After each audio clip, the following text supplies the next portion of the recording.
Oke, sobat setia pendengar Krida Radio Indonesia Hits and News Station. Telah bergabung bersama kita Ketua Umum Yayasan Bantuan Hukum Raja Batak YBHRB Firmauli SHMH, yang kali ini kita akan mengangkat tema keberpihakan keadilan kepada masyarakat tertindas. Selamat siang Pak Ketua Umum Yayasan Bantuan Hukum Raja Batak, Pak Firmauli Silalai. Selamat siang Pak, sukses. Oke, bagaimana kabarnya Pak? Sehat? Baik, sehat, Tuhan. Oke, sebelum kita memulai wacana untuk tema yang kita angkat kali ini, bisa Pak Firmauli Silalai menjelaskan secara singkat dulu untuk Yayasan Bantuan Hukum Raja Batak ini. Silakan Pak Firmauli. Pada awalnya ada grup kita namanya Perkumpulan Pengacara Raja-Raja Batak. Dari perkumpulan ini yang beranggotakan hampir 300 orang, ada beberapa inisiasi dan yang paling utama inisiatornya adalah saudara kita Bos Siahaan dengan beberapa kawan untuk mendirikan Yayasan Bantuan Hukum Raja Batak ini, sehingga kami ada beberapa orang langsung mengadakan pertemuan, setuju, baru mengadakan aktenya, dan aktenya sudah resmi keluar pada tanggal 7 kemarin dari Kemenkumham. Oke, jadi ini singkatnya Pak ya? Itu dulu singkatnya awal daripada pembentukan Yayasan Bantuan Hukum Raja Batak ini. Oke, jadi pertama ini klaim ketidakberpihakan dan keberpihakan keadilan ya. Kadangkala kita ketahui sendiri kelompok-kelompok istimewa itu kan ada berparade dia Pak Firmauli sebagai universal. Kedua, keyakinan bahwa para birokrat dan pakar tadi menggunakan kekuasaan mereka untuk mengambil keputusan secara ya memihak lah, melegitimasi hierarki otoriter. Jadi kira-kira keberpihakan keadilan yang kita angkat saat ini kepada masyarakat tertindas, ya kita tahu sendiri Pak Firmauli, negara kita adalah negara demokrasi ya toh. Kira-kira bagaimana sejauh ini Pak Firmauli Silalai menanggapi keadilan di Indonesia sendiri? Secara sistematis lah dulu.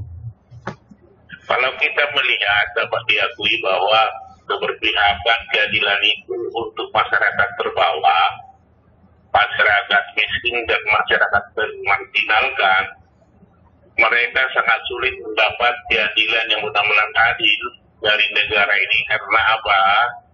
Negara belum hadir untuk menegakkan keadilan bagi mereka, sehingga sangat banyak kita lihat ada korban di mana-mana karena ketidakmampuan di dalam membela dirinya, terutama dari pengetahuan hukumnya juga sangat minim, kemampuan materinya juga tidak berpunya untuk membayar advokasi. Kemudian juga dari segi waktu transportasi, sehingga mereka kebanyakan kita lihat menerah dan pasrah apapun yang dilakukan terhadap mereka. Itu di mana-mana dapat kita lihat, semakin lama semakin banyak dan semakin masif di hampir di seluruh penjuru Republik ini. Untuk itulah kita bergerak untuk melakukan pembelaan, untuk melakukan pendampingan terhadap mereka-mereka yang termarginalkan ini, agar dapat mereka mendapat setetes keadilan dari negara yang kita cinta ini. Karena kita yakin kalau kita sudah mendampingi mereka, kita sangat yakin nanti akan ada keadilan dan akan ada kesempatan mereka mendapat keadilan dari negara ini. Oke, jadi untuk Pak Firmauli sendiri selaku Ketua Umum Yayasan Bantuan Hukum Raja Batak, bagaimana Pak Firmauli sedikit ya memberi ya pemikiran lah ya agar masyarakat tadi yang di posisi kelompok-kelompok tertindas tadi memahami gitu loh Ya kan, keberpihakan dan keadilan tadi intinya kan di sini sangat penting Pak Firmauli, bahwa ada ketidakadilan yang mendalam di masyarakat seperti Pak Firmauli tadi katakan itu. Jadi secara kelembagaan lah yang Pak Firmauli pegang saat ini, Yayasan Bantuan Hukum Raja Batak itu. Bagaimana cara Pak Firmauli ya untuk memberikan pemahaman dan bisa membayangkan keadilan sosial tadi untuk seluruh kelompok-kelompok tadi yang tertindas tadi? Bagaimana Pak Firmauli merangsangnya? Yang pertama, kita kan di dalam bekerja non profit. Berarti untuk efisiensi kita bekerja agar tidak terlalu mengeluarkan biaya yang sangat banyak di dalam transportasinya, kita sudah mulai melakukan inventarisasi bagi teman-teman rekan-rekan yang bersedia dan juga yang berkemampuan untuk melakukan pekerjaan ini di daerah-daerah. Terutama kita sudah memulai untuk Sumatera Utara, karena sana sudah lihat banyak rekan-rekan yang berpotensi, yang seirama, sepikiran dengan apa yang kita lakukan. Jadi dalam waktu dekat kami akan membentuk DPD-DPD di daerah maupun DPD-nya dengan prinsip ini bukan untuk masa, ini bukan untuk partai, ini bukan untuk golongan, bukan. Jadi pembentukannya ini hanya untuk mendekatkan kepengurusan kepada masyarakat yang benar-benar termarginalkan. Supaya masyarakat tahu bahwa ini keberadaannya di daerah. Nanti setelah mulai terbentuk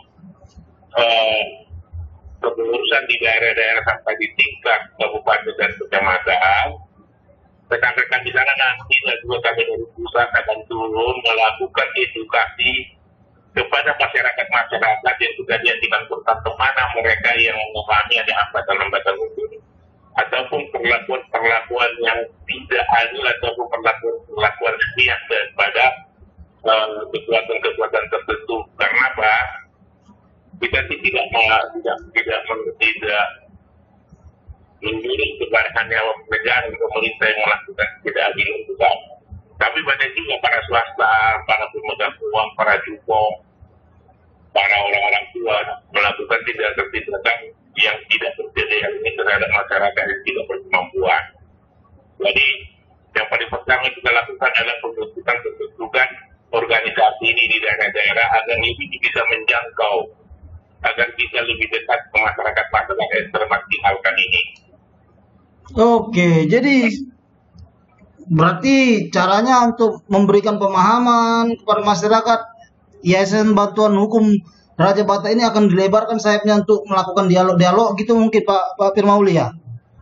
Ya, itu sudah pasti. Jadi kalau kita hanya berdiri di pusat, sudah otomatis tidak akan bisa bekerja menjangkau masyarakat yang di daerah yang membutuhkan pembelahan ini, membutuhkan keadilan ini.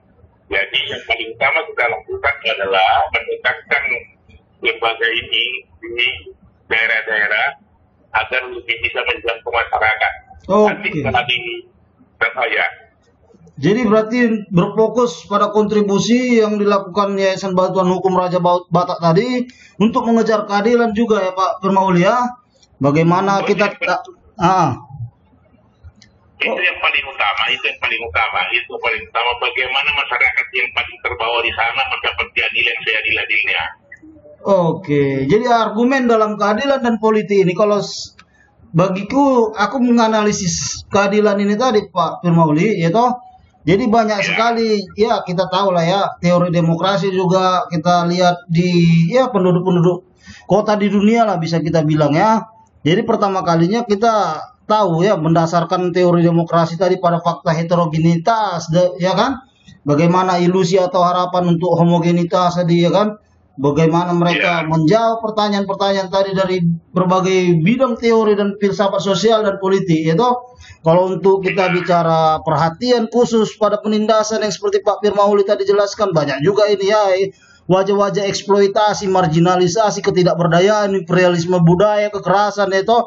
Jadi bagaimana Pak Firmauli menggunakan analisis ini sendiri untuk mengidentifikasi secara Ketua Umum Yayasan Bantuan Hukum Raja Batak ya kan, dalam kerangka ya keadilan tadi fokusnya di situ Pak Uli? Mengejarnya bagaimana kira-kira Pak Firmauli? Dengan ada kelembagaan di daerah, kita kan akan membuat suatu strategi kerja menjangkau dengan mereka, katakanlah kita memakai mass media, kita memakai saluran yang ada di masyarakat, katakanlah melalui kepala-kepala desa atau siapapun pengajar sosial masyarakat pedesaan. Kita bisa melakukan hal-hal yang bisa memberitakan dengan mereka bahwa keberadaan kita ada di tengah-tengah mereka. Oke. Jadi memang pekerjaan itu bukan pekerjaan mudah, dan ini betul-betul harus benar-benar bekerja dengan sungguh-sungguh, dengan hati yang tulus. Karena apa? Kebanyakan kan sekarang ini untuk profit, kali ini non-profit kita tidak mencari keuntungan di dalam kegiatan bekerja ini. Oke, jadi pembagian kerja dan pengambilan keputusan mungkin adalah ya di dalam pekerjaan Pak Firmauli sendiri ya untuk Yayasan Bantuan Hukum Raja Batak ini ya. Oke. Kalau begitu nanti kita buat begini. Setelah lembaga di daerah mana ini diutamakan dulu. Nanti kita akan buat program kerja untuk pengendaliannya. Katakanlah di tingkat kasus yang seperti ini, untuk daerah yang melakukan hanya laporan misalnya ke pusat. Tapi kalau misalnya ada misalnya kasus atau masalah yang membutuhkan dari pusat turun atau dari tingkat provinsi itu ke daerah, itu akan kita lakukan. Nanti akan kita berdiskusi akan kita rancang pekerjaan ini setelah terbentuk lembaga itu. Oke, kalau kita berpikir tentang keadilan dalam kondisi politik masa modern ya Pak Firmauli ya, banyak sekarang kita lihat ya kerangka-kerangka kerja ini kan penting sekali Pak Firmauli ya, sangat dibutuhkan ya untuk banyak ya gagasan ya untuk bertumpu pada cita-cita tadi, keadilan tadi atau prinsip keadilan tadi atau bagaimana kita mencapai ya pencapaian luar biasa tadi, konseptualnya bagaimana ya agar membangun hidup yang memang konsepsi keadilan sosial itu ya Pak Firmauli. Kira-kira bagaimana Pak Firmauli menghadapi atau memodifikasi konsep-konsep keadilan tadi, ya konsep tradisional tentang keadilan tadi Pak Firmauli? Jadi dapat kita akui perkembangan politik dan sistem demokrasi sekarang, perkembangan pembangunan baik oleh pemerintah maupun swasta itu sudah sangat berdampak, dengan masyarakat tingkat bawah, di mana bisa mereka menerima dampak daripada perkembangan itu sendiri yang bisa merugikan mereka. Nah, katakanlah di kesempatan mereka dalam dunia sosial mereka juga tertinggal. Katakanlah mereka di dalam ekonomi sangat tertinggal dengan penggunaan raksasa ini yang sampai ke tingkat ketermakan tingkat desa. Ini akan kita edukasi mereka satu. Ini kita akan edukasi mereka di dalam mempertahankan haknya. Maksudnya apapun perkembangan daripada politik demokrasi itu, apapun perkembangan daripada pembangunan itu, agar mereka tertutup di dalamnya sebagai penikmat, bukan sebagai korban. Itu yang utama. Mereka tertutup di dalam sebagai penikmat daripada pelaksanaan pembangunan itu, bukan sebagai korban daripada pelaksanaan politik dan pembangunan. Itu yang paling itu yang kita buat terutama daripada berikut kita untuk membantu mereka. Jadi apapun itu, mau dari sosial, mau dari ekonomi, mau dari politik, mau dari segala macam, sudah pasti mereka kebanyakan menjadi korban. Karena negara tidak hadir di tengah-tengah mereka. Ini kita menjembataninya. Kita berkumpul mereka menjembatani kepada pihak pemerintah, kepada pihak swasta, kepada pihak semua. Salah satu contohlah di obat malam atau di daerah kemana juga ada kapitalisme, masyarakat hanya tinggal menerima derita. Daripada pemodal besar. Mereka hanya menerima derita, bukan penikmat, bukan hidup menikmati. Nikmatnya di modal, nikmatnya yang ikut di dalam ekip politik itu sendiri. Nah ini nggak boleh. Namun mereka selama sekian generasi mereka tidak berkemampuan untuk dapat berimbang hidup bersama dengan negara demokrasi ini. Oke. Jadi di Pak Firmauli subjek utama filsafat politik tadi kan keadilan, ini kita tahu Pak Firmauli, ya toh. Jadi ini subjek utama tadi, maka kita ambil keberpihakan keadilan pada masyarakat tadi, ya toh. Jadi bagaimana sosialis tradisional tadi, ya kan? Kadangkala mereka menyerukan kesetaraan dan demokrasi, ya toh. Diperluaslah itu menjadi konsepsi tradisional tentang keadilan, ya toh. Jadi positivismenya teori-teori ini, ya kan, bagaimana kita melihat kecenderungan-kecenderungan, ya, bagaimana menghargai kesamaan itu, atau kesamaan atas spesifitas dan perbedaan tadi, itu kan sangat penting. Konsepsi keadilan itu kan harus dimulai dengan konsep dominasi dan penindasan tadi Pak Firmauli, seperti yang Pak Firmauli sudah jelaskan tadi. Ya, masalah eksploitasi, marginalisasi, itu ketidakberdayaan dan kekerasan dan banyak lagi, ya toh. Intinya bagaimana Pak Firmauli, ya kan, intinya di dalam Yayasan Bantuan Hukum Raja Batak inilah untuk membangun kesamaan-kesamaan itu, atau kesamaan atas spesifitas dan perbedaan tadi. Jadi yang kita lakukan nanti adalah biar bagaimana negara harus maju di tengah-tengah mereka. Itu juga jembatani dalam segala kebijakan, dalam segala dampak, di dalam segala perbuatan yang sangat merugikan, yang sangat menghancurkan mereka. Kita hadir di sana sebagai edukasi bagi mereka dan advokasi terhadap pelaku-pelaku yang dapat merugikan mereka. Itu yang paling utama. Jadi seperti saya sampaikan sebelumnya bahwa dampak daripada semua sisi politik, ekonomi, pembangunan ini kan ditujukan semua sebenarnya kan untuk meningkatkan harga martabat dan kesejahteraan hidup masyarakat. Tapi apa dampaknya justru akan semakin berkurang antara penguasa,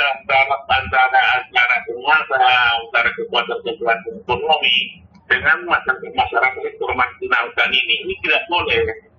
Karena di dalam negara yang baik, di dalam negara yang berdemokrasi itu harus ada kesetaraan. Kenikmatan pembangunan itu justru harus dinikmati oleh masyarakat bawah. Jadi kita tidak berpolitik, tidak. Tapi bagaimana mengedukasi mereka dan bagaimana membela hak mereka dan bagaimana membela keadilan bagi mereka. Nah, kita ada ketimbangannya bukannya terhadap negara dan penguasa maupun kepada penguasa ekonomi. Bahasa-bahasa yang modal besar, di mana mereka kalau membuat misalnya pengembangan bisnis mereka tidak memperdulikan bagaimana kehidupan masyarakat ini setelah mereka melakukan pengembangan bisnis. Jadi tidak boleh, harus kita jembatani, harus kita advokasi bahwa mereka tidak berkorban, tapi mereka harus ikut menjadi penikmat, harus ikut merasakan bagaimana kemajuan daripada pembangunan itu. Itu negara yang bagus, itu negara yang baik. Tidak boleh mengembangkan masyarakat. Negara harus hadir di tengah-tengah masyarakat. Nah, untuk menciptakan negara ini ada di tengah mereka. Kita advokasi. Kita jadi pendukung mereka kepada penguasa. Karena mereka tidak punya daya. Oke, jadi ini teori keadilan tadi juga Pak Firmauli, ya toh. Jadi memang bagaimana biasanya dia mendapatkan prinsip-prinsip dasar keadilan, ya toh. Berlaku dia untuk semua atau sebagian besar masyarakat tadi, ya toh. Bagaimana hubungan konfigurasi konkret dan hubungan sosial tadi, ya, dan dari beberapa premis umum tentang sifat manusia, sifat masyarakat dan sifat akal, ya toh. Jadi sesuai dengan makna teori ya itu tadi, ya kan, kita mengasumsikan sudut pandang di luar konteks sosial, ya, di mana masalah keadilan ini sering muncul, itu loh Pak Firmauli, ya toh. Masalah keadilan sering muncul. Jadi untuk pandangan yang komprehensif lah, bagaimana Pak Firmauli ya biar mewacanakan agar teori keadilan tadi yang kita maksudkan tadi pondasinya berdiri sendiri dan memang bertujuan untuk menjadi utuh gitu loh, untuk menunjukkan keadilan dalam kesatuannya itu tadi. Oke, bagaimana kira-kira Pak Firmauli biar benar-benar bisa peristiwa masa depan itu tidak mempengaruhi kebenaran atau relevansinya dengan kehidupan sosial? Silakan Pak Firmauli. Jadi kalau kita bicara keadilan adalah bagaimana yang adil menurut mereka dan bagaimana yang adil menurut pelaku. pelaku itu ini adalah ada pemerintahan, ada sektor swasta. Bagaimana perkembangan dari politik ekonomi ini juga berpihak di mereka. Katakanlah kalau memang mereka di tingkat ekonomi di bawah, jangan sampai mereka tentu di dalam mempertahankan kehidupannya. Tapi kemudian berkeadilan, mereka harus hidup dengan baik di negara Republik Indonesia ini. Sekarang ini kita lihat bahwa di tingkat-tingkat suasana masyarakat banyak sudah termarginalkan dan kembali itu banyak yang terpinggirkan, banyak yang tertinggal. Nah, untuk mengangkat mereka dari keadaan ketertinggalan, keterpurukan, ketermarginalkan ini harus ada suatu kekuatan. Yaitu kekuatan itu kita akan mencoba dari yayasan ini untuk membantu mereka. Kalau mereka sudah ada di tengah-tengah mereka, kita berkeyakinan bahwa mereka akan mendapat keadilan itu sendiri. Karena keadilan itu kan hal yang dirasakan, hal yang dinikmati, hal yang dapat dilihat oleh pihak lain. Bagaimana sebuah masyarakat itu diperlakukan secara adil oleh pemerintahnya, oleh penguasanya, oleh politiknya, oleh keadaan ekonomi yang ada di situ. Itu kami juga budaya itu tidak sama antara masyarakat dan masyarakat lain di dalam mendapatkan keadilan itu sendiri. Katakanlah kalau sudah masyarakat di Pulau Jawa dengan masyarakat di Sumatera Barat di sana pasti berbeda. Baik yang mendapatkan hasil pembangunan dalam pembangunan itu pasti berbeda. Rasa keadilan itu pun berbeda. Rasa adil di tingkat Sumatera Barat dengan rasa adil di tingkat Jawa, Kalimantan, Sulawesi itu berbeda-beda. Itulah kita lihat pendekatannya di dalam keadilan itu. Yang jelas jangan sampai ada perlakuan-perlakuan yang dapat membuat mereka menjadi masyarakat yang tidak berdaya, masyarakat yang tidak memiliki apa di dalam pengembangan hidupnya bermasyarakat demokrasi ini. Secara masyarakat ya, secara personal tidak lagi. Sangat banyak kita lihat di Republik ini sekarang kasus-kasus katakanlah orang nenek yang tidak makan, mengampuni orang untuk dimakan itu. Secara hukum materinya itu memang benar dia melakukan tindakan itu. Dia melakukan tindakan pendunia, tapi sebab kenapa dia melakukan tindakan pendunia karena dia sangat lambat. Kenapa dia sangat lambat? Negara tidak hadir dalam kehidupannya. Nah, itu yang kita edukasi dan advokasi. Contoh-contoh kecil misalnya, ada seorang ibu dia memetik dua kelapa sawit dijatuhkan dijual untuk membeli cucunya itu dihukum. Katakan mencuri, mereka perbuatannya mencuri. Tapi apakah memang yang dihukum hanya sekedar sebelum anaknya itu edukasi dan itu advokasi. Oke, jadi upaya untuk mengembangkan teori keadilan yang berdiri independen dari konteks sosial tadi, kira-kira Pak Firmauli bagaimana mengembangkannya ini Pak Firmauli?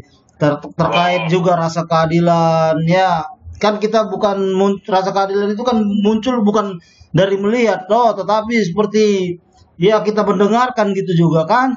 Bagaimana kita mendengarkan mereka yang ya seruan-seruan keadilan tadi untuk menjadi adil gitu loh. Kira-kira praktik sosial dan politik konkret, ya kan? Kadang-kadang memang ini melampaui keterbatasan Pak Firmauli, ya kan? Bagaimana menuju teori universal ini tadi ya, keadilan ini tadi toh. Kira-kira bagaimana upaya-upaya Pak Firmauli mengembangkan ini, Pak Firmauli? Yang pertama kita kan berkeadilan dari segi hukum, berkeadilan dari segi politik, berkeadilan dari segi ekonomi, berkeadilan dari segi perlakuan negara terhadap masyarakat. Itu kan sudah ada ininya. Katakanlah untuk pelaksanaan pembangunan sendiri kan dirasakan di perencanaan bersama pemerintah. Kita kan tidak bisa menjangkau itu langsung. Yang kita lihat adalah bagaimana kasus-kasus di masyarakat itu dikala mereka menerima ketidakadilan itu. Jadi seperti apa yang dipertanyakan tadi bahwa bagaimana keadilan di secara internasional. Jadi lembaga ini yayasan bantuan hukum ini nanti kita terlalu muluk-muluk kalau kita katakan itu akan sudah jangkau semua. kita harus bekerja secara konkret. Katakanlah sekarang sebagian pembangunan di masyarakat sana lebih banyak, masyarakat sini lebih banyak, di kabupaten sana lebih banyak, di kabupaten lebih banyak. Itu kan diatur dari legislatif bersama pemerintah. Kita untuk menjangkau itu kan sangat sulit untuk membaginya. Tapi kalau nanti kita lihat ada dampak, kalau kita lihat ada korban, kalau kita lihat ada yang tertinggal, habis itu kita bergerak.